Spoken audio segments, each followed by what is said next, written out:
பல்வேறு நாட்டு மாணவர்களுடன் சுற்றுலா மேற்கொண்டுள்ள ஜப்பான் கப்பல் சென்னை துறைமுகத்திற்கு வந்துள்ளது. ஜப்பான் நாட்டைச் சேர்ந்த நிப்பான் மாரு என்ற கப்பல் பல்வேறு நாடுகளைச் சேர்ந்த 240 மாணவர்களுடன் ஆஸ்திரேலியா, அமெரிக்கா, இங்கிலாந்து, பக்ரைன் உள்ளிட்ட நாடுகளை சுற்றி வருகிறது. அடுத்த தலைமுறையின் உலக தலைவர்கள் நிகழ்ச்சியின் மூலம் இந்த மாணவர்கள் அந்தந்த நாடுகளின் வணிகம், பொருளாதாரம், கல்வி உள்ளிட்டவற்றை அறிந்து கொள்கின்றனர். சென்னையில் 3 நாட்கள் தங்கும் மாணவர்கள் கலாக்ஷேத்ரா, அண்ணா பல்கலைக்கழகம் உள்ளிட்ட பல்வேறு இடங்களை பார்வையிட உள்ளனர்.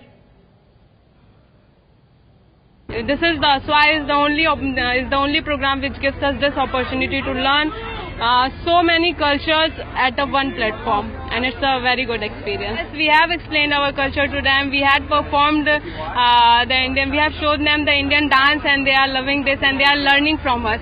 They are very keen to know Indian cultures, and they are very interested in our cultures, and they love Indian dancing.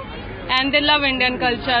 What I have experienced is they love Indians. This is my first time in India actually, and I've read a lot and I've watched a lot of movies, but I think it will never be like seeing the country with my own eyes.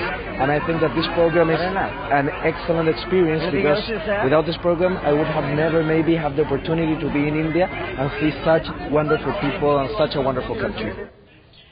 12ஆம் தேதியுடன் சென்னை சுற்றுப்பயணத்தை முடித்துக் கொள்ளும் மாணவர்கள் மீண்டும் துறைமுகத்திற்கு திரும்பி இலங்கைக்கு செல்கின்றனர்.